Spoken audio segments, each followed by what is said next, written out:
하나님의 은혜로 이곳에 36년 전에 소망교회가 세워졌습니다. 사실 돌이켜보면 그렇게 긴 것 같지 않고 불과 수년 정도 이렇게 되지 않았나 이런 생각이 드는데, 하나님의 은혜로 인해서 또 정말 우리가 가진 복음을 인해 긴 기간이지만 짧은 기간처럼 또 하나님의 은혜 속에 인도받은 것을 보게 됩니다. 우리가 지난 주일에는 이제 창립 기념주일 예배와 관계된 말씀을 우리가 봤습니다. 하나님 우리에게 말씀하기를 교회를 설립한 것은 하나님께서 그리스도를 통해서 교회를 설립을 했고, 또 교회의 머리는 바로 그리스도다 이렇게 말씀을 했습니다.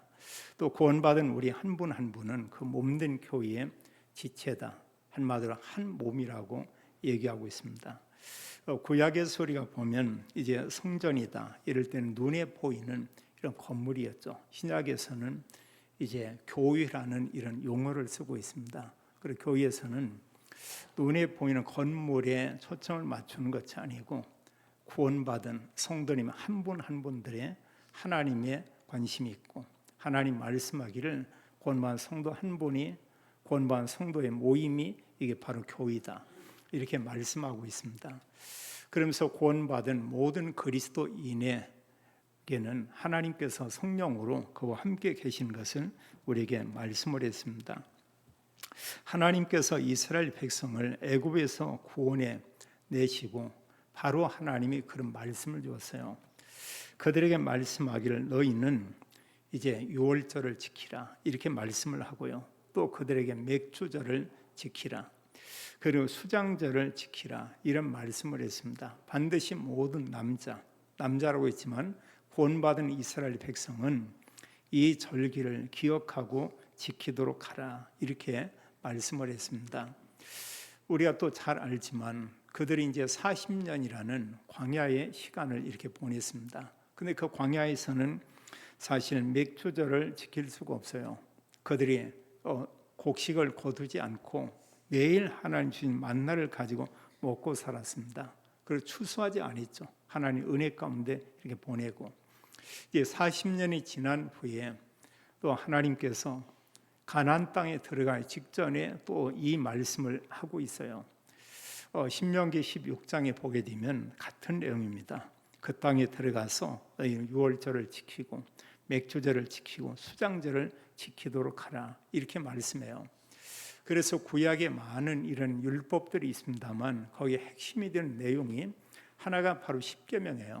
하나님 구원받은 백성들에게 십계명의 언약의 말씀을 주고 그런 하나님과 관계된 중요한 계명들을 말씀하고 있고, 또 말씀하기를 우리 이웃과 관계된 이런 말씀들이 있습니다. 한마디로 사람과 관계된 그런 말씀을 우리에게 주면서 사람을 이용하지 말고 모든 사람을 사랑하고 그들을 돕는 그런 사람이 되라 이렇게 말씀을 합니다. 그리고 이 십계명의 말씀 이후에 말씀한 게 이 새 절기를 지키도록 하라 이렇게 말씀을 했어요. 이게 이제 하나님의 구원받은 백성들에겐 너무나 참 중요하고, 오늘날 신약 시대에 살고 있는 모든 그리스도인들 한 분 한 분에게도 이 말씀에 대한 중요한 의미, 이게 또 소중한 것을 우리가 또 기억을 해야 되겠습니다. 여기 유월절 이런 내용은 우리가 잘 알지만 그 출애굽기 12장에 구체적으로 잘 기록되어 있어요. 하나님께서 이스라엘 백성들을 애굽에서 하나님 구원해 냈죠. 이것을 잊지 말고 기억하라고 얘기하고 있습니다. 또 이 절기는 영원히 지키도록 하라. 그래서 후대에게 하나님이 그 백성을 구원한 것을 기억을 하고, 또 구원받은 백성을 하나님의 가나안 땅에 살도록 이렇게 인도했죠. 우리가 오늘날 알지만 이스라엘이 바로 그 아브라함의 후손이고, 또 모세와 함께 애굽에서 나온 그 백성들이 바로 이스라엘 백성들이에요. 그리고 이스라엘 나라 땅에 이들이 다시 2000년 동안 나라 없이 살다가 1948년 5월 달에 이들이 또 독립을 선언하고 그 땅에 이렇게 모였습니다. 얼마 되지 않아요. 소수의 사람이지만 그들의 힘은 정말 대단한 것을 이렇게 보게 됩니다. 오늘 지금 이 시간을 보면 그들은 지금도 아랍권의 여러 나라와 이런 전쟁을 하고 있죠. 근데 성경은 기록되어 있어요. 그리스도에 대해서 올바른 고백을 하기 전에는 그 백성은 많은 이런 환난과 어려움들이 있을 것을 이렇게 말하고 있습니다. 그리고 그 백성들이 이제 가나안 땅에 들어가서 지킬 절기 가운데 맥주절인데 이건 어떤 절기냐? 오늘 성경에도 말씀했듯이 애굽에 가서 농사를 져서 첫 번째 밭에서 거두는 이제 첫 열매입니다. 이제 보리나 밀 이게 이제 가장 먼저 추수하죠. 이런 추수를 거두고 하나님 앞에 이런 절기를 지키라 이렇게 얘기하고 있습니다. 이건 뭘 얘기하죠? 이들이 수고하고 노력했지만 하나님의 은혜로 또 하나님께서 보호하심으로 이런 곡식을 거두게 된 것을 알고 더 중요한 것은 곡식을 거뒀다. 이것보다는 하나님을 기억하라고 이렇게 얘기하고 있죠. 그 백성들에게 여호와 하나님 오직 하나이신 한 분의 그 하나님 그분만을 기억하고 너희들은 그 하나님 한 분 그분만을 섬겨야 된다. 이렇게 얘기했습니다. 그래서 그 백성들에게 이방인들이 섬기는 이런 우상이나 다른 신들은 전혀 섬기지 말라. 너희 앞에 설령 그런 이방 신들이나 그런 주상들이나 이게 있으면 다 무너뜨려라. 이런 말씀을 했어요. 그리고 이들에게 또 하나의 절기를 얘기하는데 바로 수장절이죠. 1년 동안 모든 수고하고 노력한 후에 마지막에 이제 추수를 거두고 나면 하나님을 기억하며 하나님 앞에 나와서 수장절의 절기를 지키도록 하라. 뭐 새 절기는 다른 게 아닙니다. 여호와 하나님께서 그들과 늘 함께 있는 것을 잊지 말고 이것을 기억하라. 우리가 생각을 해보세요.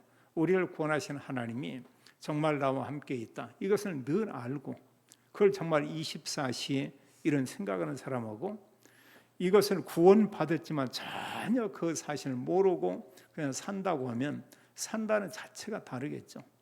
내가 좀 어려운 일이 있어도 하나님이 함께 계신다. 이 사람은 소망이 있습니다. 하나님께 기도를 합니다.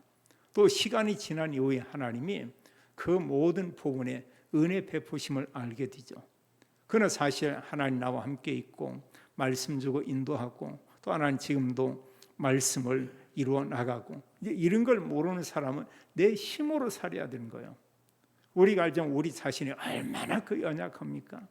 연약한 육신을 가지고 또 아주 보면은 나약한 우리의 마음의 상태, 혼의 그 상태를 가지고 우리가 살아야 되고 또 분명한 것은 하나님 의지하지 않다 보니까 영적으로도 아주 보면은 나약한 이런 상태죠.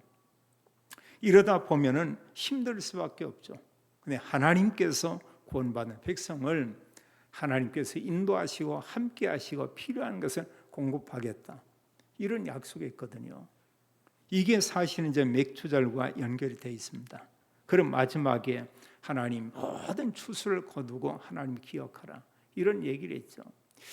이 내용이 신약에 와서도 중요한 의미가 이렇게 있어요. 이 6월절은 구원을 의미하고 있고 맥주절에 하나님의 성령이 이 땅에 오셔서 우리의 삶을 인도하고 또 역사하고 또 우리를 통해서 정의의 삶을 살게 하고 더 나아가서 구원받은 하나님 자녀가 이 땅에 살지만 이미 하나님께서 천국 시민권을 우리에게 주었고 장차 앞으로 하나님 나라에 가서 아버지 하나님과 함께 우리를 구원하신 그리스도와 함께 우리의 삶을 늘 인도했던 성령 하나님과 함께 우리가 천국에서 영원히 산다.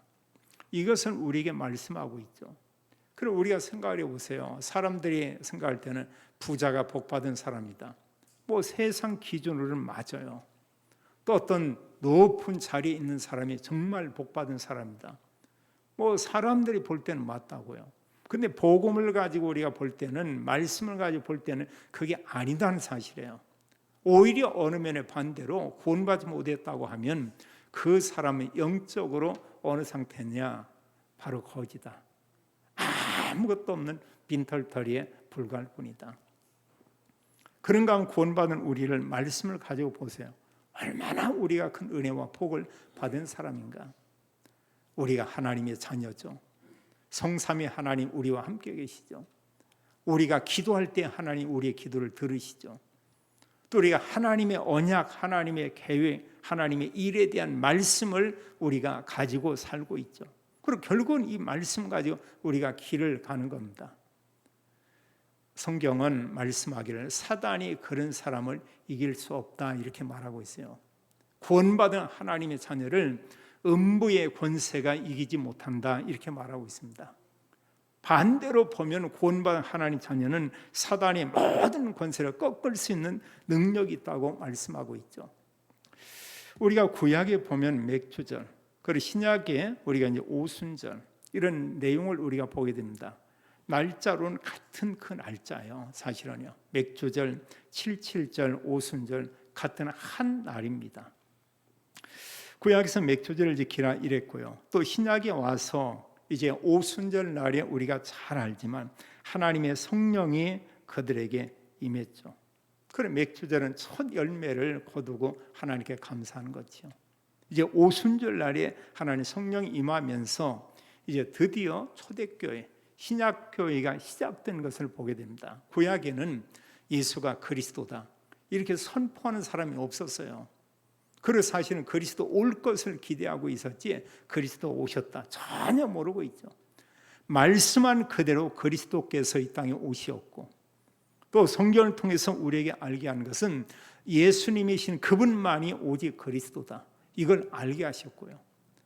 그리스도이신 예수님의 십자가에서 죽으시고 부활로 인해서 완전한 구원을 다 이루었다.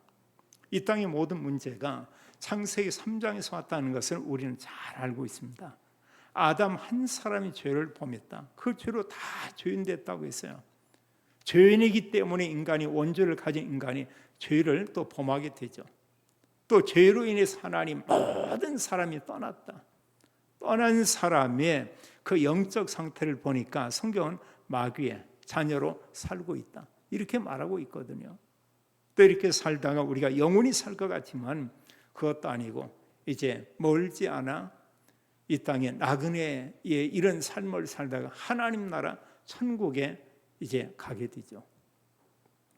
그래서 사실 우리에게 하나님께서 죄와 또 사단과 지옥의 저주 여기에서 완전히 우리를 구원해 내시죠. 그 이후에 약속한 성령이 임하고 성령이 임한 이후에 이제 초대교회가 시작된 것을 보게 됩니다. 물론 넓은 의미에서 구약도 교회 맞아요. 신약도 교회 맞아요. 그러나 이제 신약 시대의 이 신약 교회의 이런 모습은 내용적으로 많이 다릅니다. 신약 교회에서 중요한 교회는 성전 이 부분이 아닌 말 그대로 교회예요. 곧만 성도님 한 분 한 분이 교회예요. 그분들이 모인 자체가 교회예요. 이 건물 자체는 뭐 예배당이에요. 우리 옆에 앞뒤에 계신 분이 바로 교회예요. 교인 우리를 통해서 하나님께서 어떤 일을 행했냐? 말씀을 주시고 그 말씀을 가진 그들을 통해서 모든 민족들에게 또 땅끝까지 가서 이 복음이 증거되게 하는 그 일을 우리가 볼 수 있습니다. 그런데 하나님께서 세계 복음을 하는데 수많은 사람들을 통해서 했냐? 그게 아니고 정말 소수였어요. 몇몇 올바른 언약과 복음 가진 그들을 통해서 하나님께서 구원의 일을 이루어간 것을 보게 됩니다. 예수님 당시에는 이제 예루살렘 교회와 함께 특히 바울 전도팀이 그 당시에 땅끝이라고 생각했던 로마까지 스페인까지 거기 가서 복음을 전했어요. 더 가려고 보니까 바다 끝인 거예요. 더 이상 갈 데가 없어요. 아, 이곳이 땅끝이구나. 이제 이런 생각을 뭐 할 수밖에 없었죠. 근데 오늘날 우리가 지금은 알고 보면 땅끝이 어디냐? 모든 지구촌 전체가 땅끝이죠. 이제 사실 그 대상에 따라서 이스라엘이 땅끝일 수가 있고요. 모슬렘이 땅끝일 수가 있고요. 또 그런가 하면 이제 북한이 땅끝일 수가 있고 또 사람으로 볼 때 이루 말할 수 없이 소외되고 어려운 사람들이 또 땅끝이 될 수도 있고 분명한 것은 이 복음이 모든 민족들에게 증거될 것이다. 이렇게 말씀을 했죠. 그럼 오늘 우리가 말씀을 이렇게 보면서요. 먼저는 우리 맥주절에 관계된 이런 말씀을 우리가 좀 보면 되겠습니다. 맥주절의 중요한 그 의미는 하나님께서 이들에게 이제 곡식을 심고 밭에서 처음 이런 열매를 거두면서 하나님께 감사하는 절기를 지키라 이렇게 말을 했어요. 물론 사람들은 그러겠죠. 내가 수고하고 내가 노력하고 내가 물도 주고 내가 씨도 뿌렸고 이래서 내가 이 많은 것을 거두었고, 이게 이제 세상 사람들의 생각이죠. 그들은 모든 것은 내가 했다 이렇게 얘기를 합니다. 뭐 더 이상 하나님께 영광 돌릴 이런 게 전혀 그들에게는 없죠. 근데 예수 그리스도를 믿는 그리스도인들은 다르죠. 우리가 수고했습니다. 우리가 열심히 어떤 일을 이렇게 했습니다. 그럼 하고 나서 우리가 고백하기를 사도 바울의 고백처럼 고린도전서 15장 10절에 보면 모든 것이 하나님의 은혜였습니다. 심지어 내가 나된 것도 하나님의 은혜요. 또 그런가 하면 여러 사도보다 더 많이 내가 수고했는데 이거 역시 내가 한 것이 아니고 오직 나와 함께 하신 하나님의 은혜로다. 하나님의 은혜입니다. 이런 고백을 해요. 우리가 구약에서도 보면 시편을 이렇게 참 볼 때 다윗의 시 이런 게 참 이렇게 많습니다. 어느 것은 이제 그 누구의 시기에 없는 경우 있어요.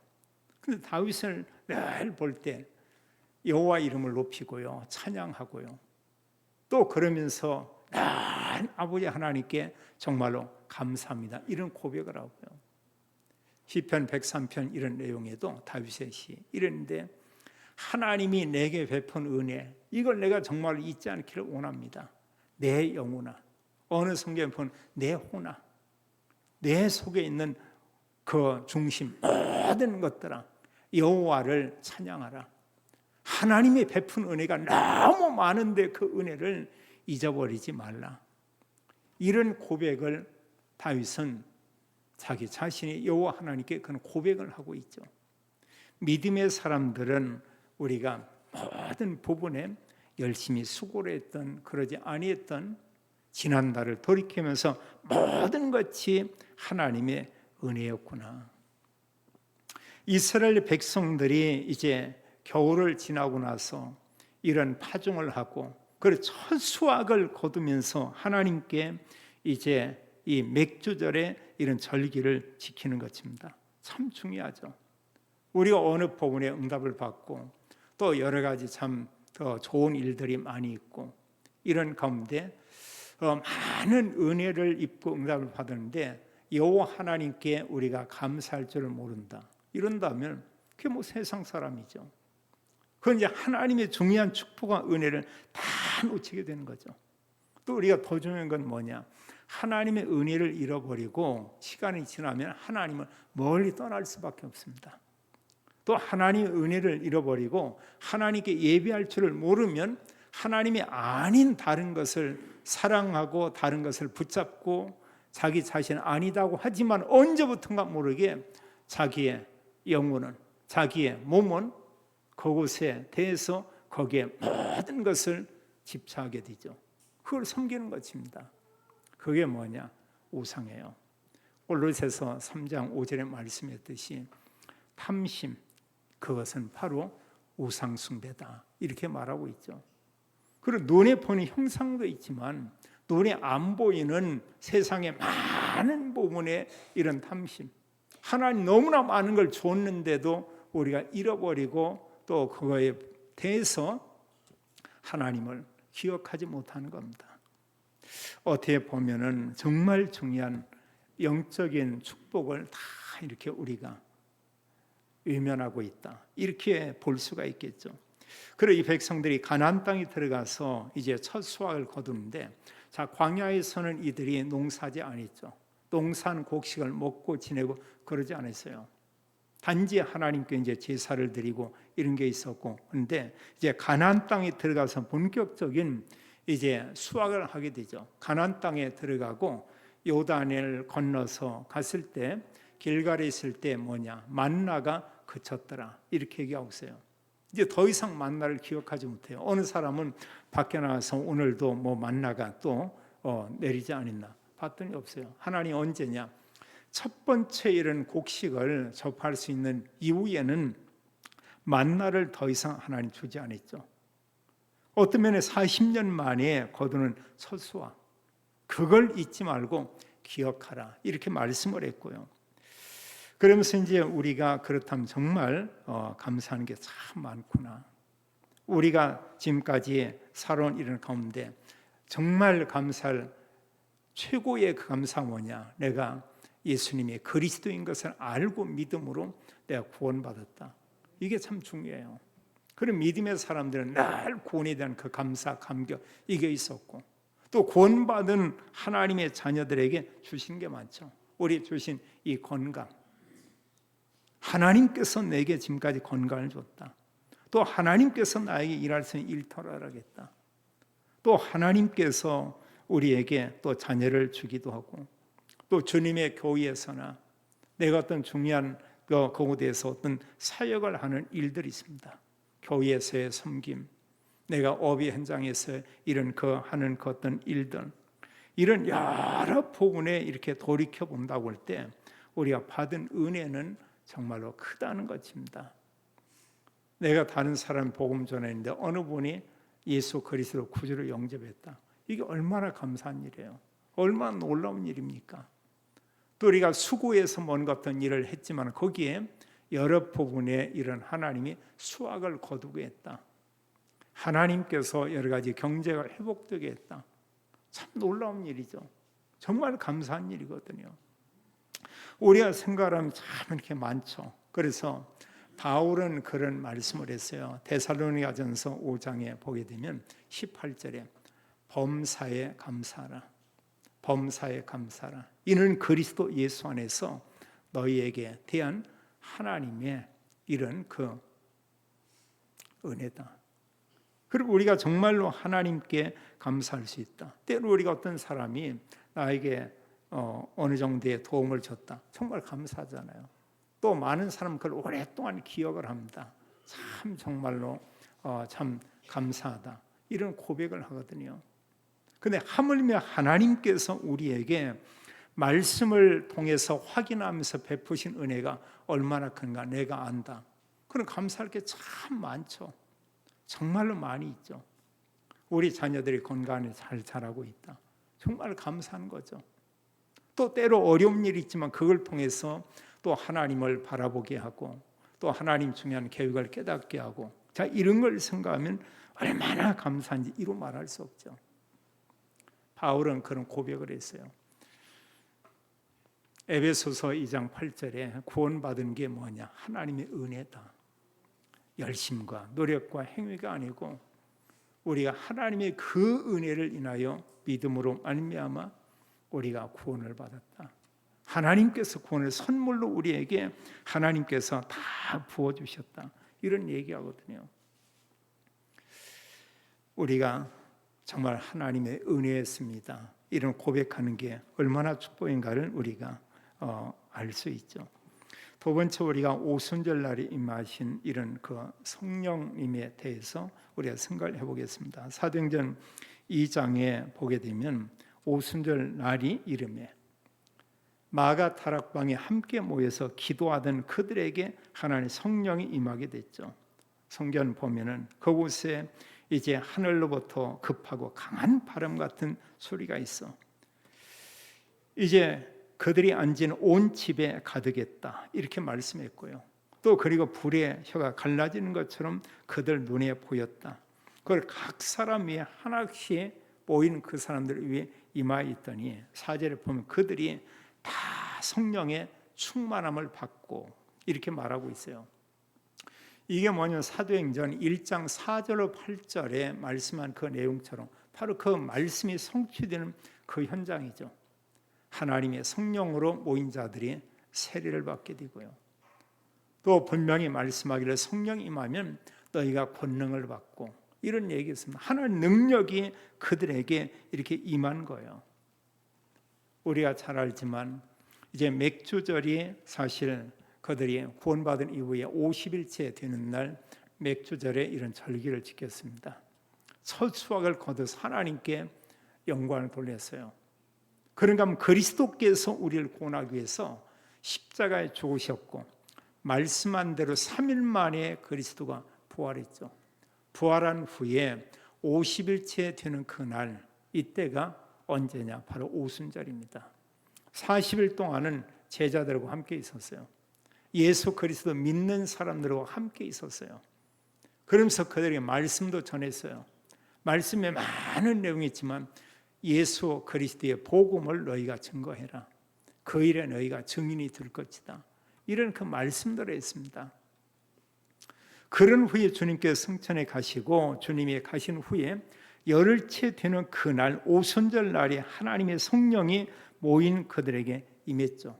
우리가 잘 알지만 요엘서 이제 2장 28절로 32절에 요엘 선지자를 통해서 말씀을 했습니다. 성령을 물 붓듯이 부어줄 거라는 거예요. 남종과 여종에게. 그래 모든 믿는 사람들에게 주의 이름을 부르는 사람들에게 앞으로 성령을 부어줄 것이다. 그 말씀이 오순절 날 마가 다락방에 임한 것이고요. 예수님께서 마지막에 말씀한 이 말씀 이후에 열흘째 되는 그 날에 하나님의 성령이 그들에게 임하게 되었죠. 그리고 중요한 메시지를 줬어요. 성령이 임하면 먼저는 너에게 권능이 임하게 된다. 그리고 구원받은 모든 그리스도인들이 기억할 것은 뭐냐? 내가 남았지만 예전에 구원받기 이전에 나와는 분명히 다르다는 것입니다. 하나님의 성령님께서 내 안에 계시고 하나님 능력이 이미 우리 안에 와 있어요. 그리고 우리가 내가 하나님의 자녀고 성령이 나와 함께 있다. 이걸 우리가 기억하면 어느 때 우리가 사람 앞에 가면 좀 주눅이 든다고 할까? 약간 쪼는 것처럼 느껴질 때 있어요. 조금 묵상하면서 내가 누구냐? 하나님의 자녀다. 성령 하나님 나와 함께 있다. 여러 가지 사람의 말이나 어떤 현재 있는 이런 문제나 이런 걸 통해서 우리를 순간 속이고 위협하는 게 있습니다. 나 하나님의 자녀다. 하나님 나와 함께 있다. 우리가 오히려 그 시간에 담대할 필요가 있죠. 우리가 당당할 필요가 있죠. 여호수아가 가나안 정복하는 가운데 언약 붙잡고 말씀한 대로 그들이 용감하게 담대하니 가나안을 정복하는 것처럼 우리가 뭐냐? 그 상태를 우리가 늘 마음속에 고백해야 됩니다. 나 비록 연약하지만 내가 하나님의 자녀다. 하나님 나와 함께 있다. 이 능력을 가지고 사는 사람이 그리스도인들이죠. 이 능력과 하나님 주신 이 권능이 없다고 하면 우리가 다른 사람에 가서 그리스도 복음 전한다? 이게 어려운 거예요. 물론 불신자들은 우리 하는 말을 다 허황되다고 하고 거짓말이라고 얘기할 수도 있습니다. 그러나 하나님 말씀하죠. 전혀 네가 하는 말 거짓말 아니다. 그건 당연히 참말이고 다 옳은 말이다. 그 말씀은 반드시 이루어지고 선포된다. 주 예수를 믿으라. 그리하면 너와 네 구원을 받는다. 복음 전했는데 영접했어요. 그 축복이 임하게 되죠. 그걸 거부하고 외면했어요. 결국은 마지막 때에 멸망을 받을 수밖에 없죠. 지옥이 어디에 있는지 모르겠습니다만 우리가 그 문자대로 한다면 지옥은 땅속에 있는 감옥이라고 볼 수 있죠.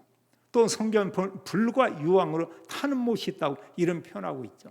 분명한 것은 천국 하나님 나라는 높은 곳에 있는 걸로 표현하고 있습니다.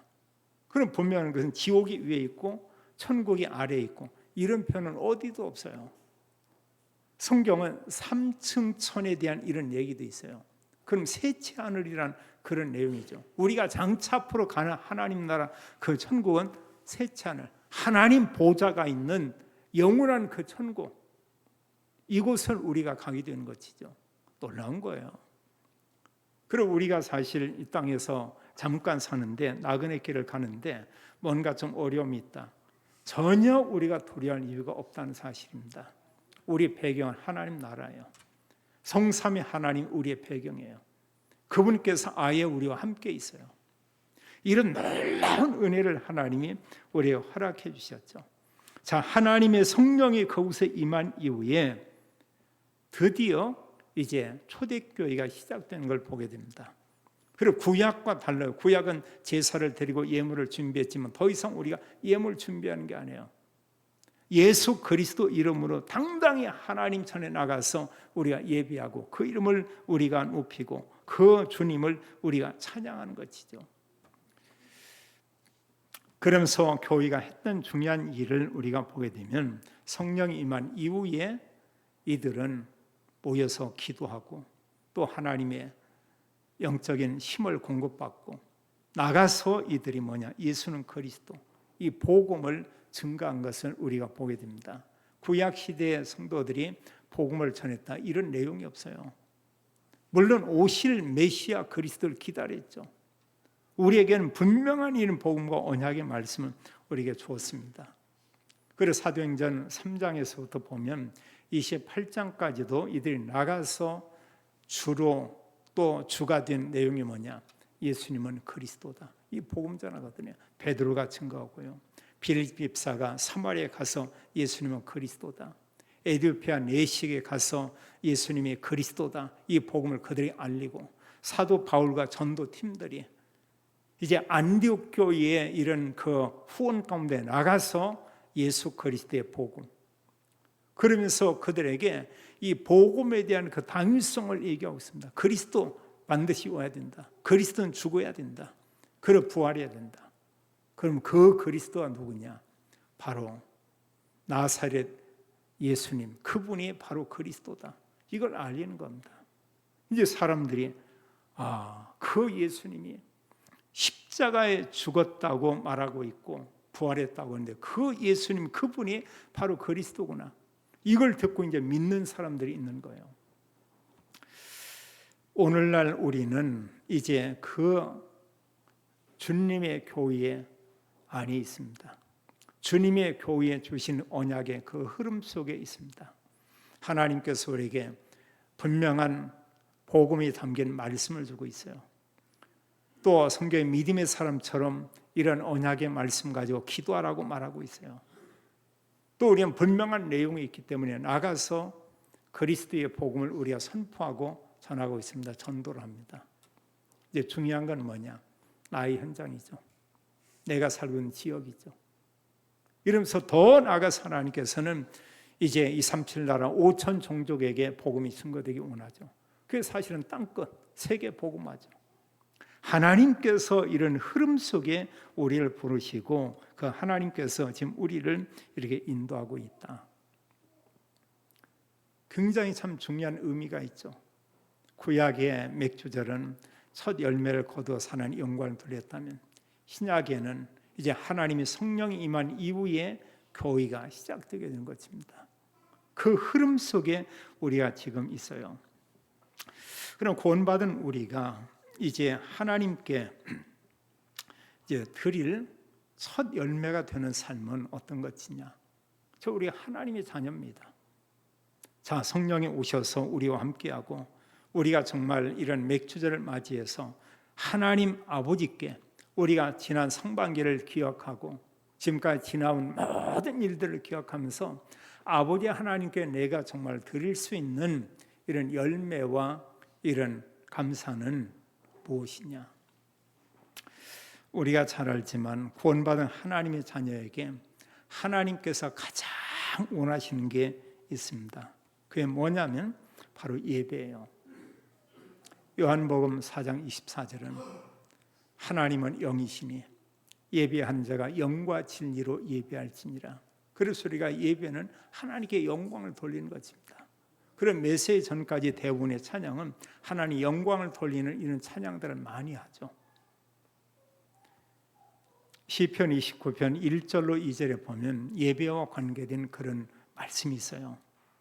너희 권능 있는 자들아, 우리 구원받은 하나님 자녀들에게 말씀합니다. 영광과 능력을 여호와께 돌리고 돌릴지어다. 다른 어느 성경에 보니까 영광과 능력을 여호와께 드리고 드릴지어다. 이렇게 강조하고 있어요. 그러면서 2절 보니까 여호와께 그의 이름에 합당한 영광을 돌리며 여호와께 여호와의 이름에 합당한 영광을 돌리며 이랬고요. 그리고 거룩한 옷을 입고 여호와께 예비할지어다. 이 거룩한 옷이라고 할 때 우리가 거룩함의 이런 그 자세로 거룩함의 아름다운 모습으로, 하나님께서 보실 때 거룩한 이런 모습으로 보인 이런 중심을 가지고 이제 여호와 하나님께 예배할지니라. 한마디로 예배로 하나님께 영광을 돌려라. 예배로 하나님께 영광을 돌려라. 예배로 하나님을 찬양하라. 이런 말씀을 거듭 이렇게 얘기하고 있죠. 또 우리가 사실 이제 이런 그 하나님께 영광 돌리는데 우리가 어떻게 해야 되냐? 어떤 삶을 사냐? 우리가 헌신입니다. 헌신은 이제 헌신하면 어떤 사람은 돈, 물질 할 수 있는데 섬기는 거예요. 보면은 거기에 우리가 몸으로, 또 때로는 우리가 말로, 우리가 때로는 여러 가지 뭐 그 사실은 이제 물질로도 하나님께 우리가 헌신하고 감사하고. 자, 성가대 찬양 얼마나 은혜스럽습니까? 이게 하나님의 헌신이라고요. 영광이고요. 또 주일학교 교사로 얼마나 수고합니까? 이런 시간부터 와서 이게 하나님께 헌신이라고요. 또 교회 예배 끝나고 식사 후에도 우리가 여러 가지 섬김의 일을 합니다. 이런 게 사실은 헌신이라고요. 그런 아주 작은 거지만 내가 할 수 있는 이런 헌신. 또 그런가 하면 우리가 감사 이런 삶. 감사는 여러 부분의 내용들이 있죠. 그리고 정말로 하나님께 우리가 드릴 수 있는 첫 열매, 그런 삶은 뭐냐? 무엇보다 우선순위를 우리가 바르게 하는 부분입니다.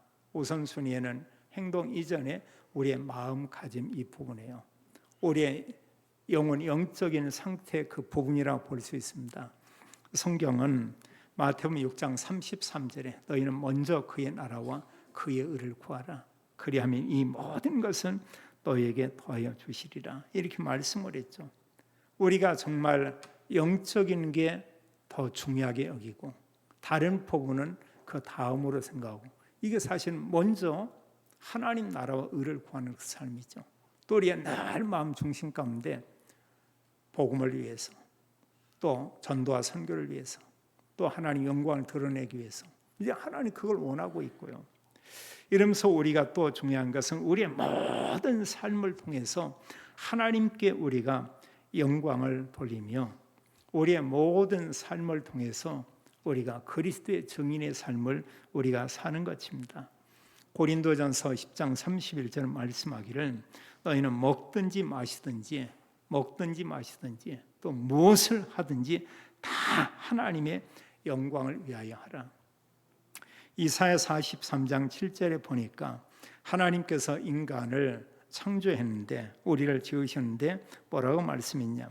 내 영광을 위하여 창조한 자들, 이렇게 말하고 있어요.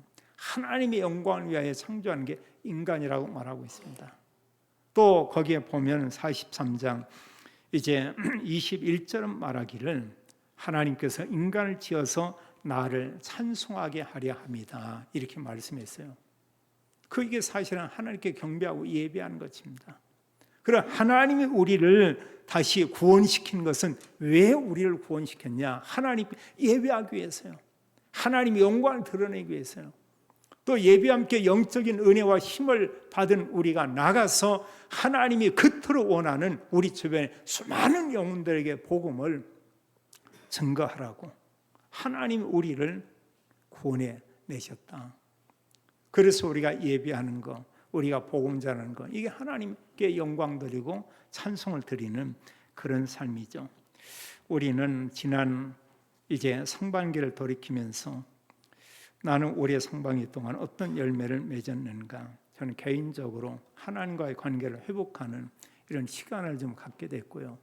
또 예전과 다르게 예전에 저 솔직히 주석 이런 거 안 봤습니다. 주석도 보고 성경도 보고 또 성경도 다른 번역으로 된 거 이것저것 가지고 비교해서도 보고, 또 그러면서 우리 메시지 부분도 연결해서 이렇게 살펴보고, 이런 부분을 좀 회복하는 그런 시간을 좀 이렇게 갖게 됐어요. 제 나름대로 성경 연구하는 이런 시간을 좀 갖고, 또 그런 내용을 가지고 또 기도를 하고, 또 사람들을 만나서 얘기할 때도 말을 많은 부분에 주의합니다.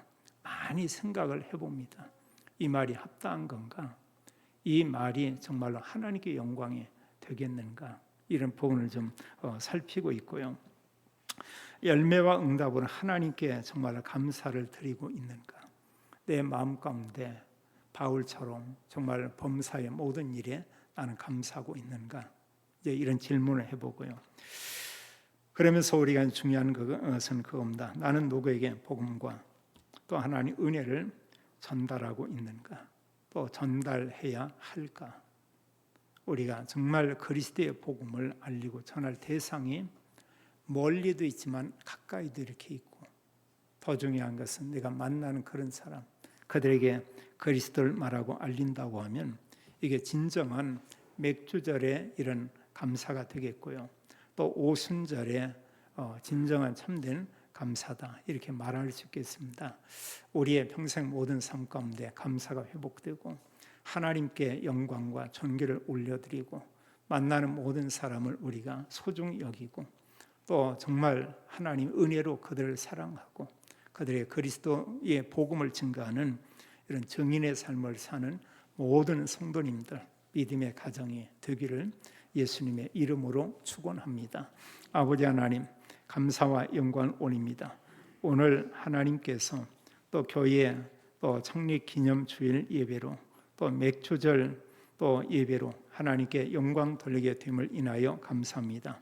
구원받은 우리가 평생 하나님 주신 은혜를 우리가 기억하고 또 하나님께서 우리에게 주신 은혜로 인하여 아버지 하나님께 감사와 영광과 또 찬송과 또 존귀를 돌려드리며 또 모든 사람에게 그리스도 복음을 증거하는 증인의 삶을 살도록 하나님의 능력으로 역사하고 하나님의 축복에 주옵소서. 주 예수 그리스도 이름으로 기도하옵나이다. 아멘.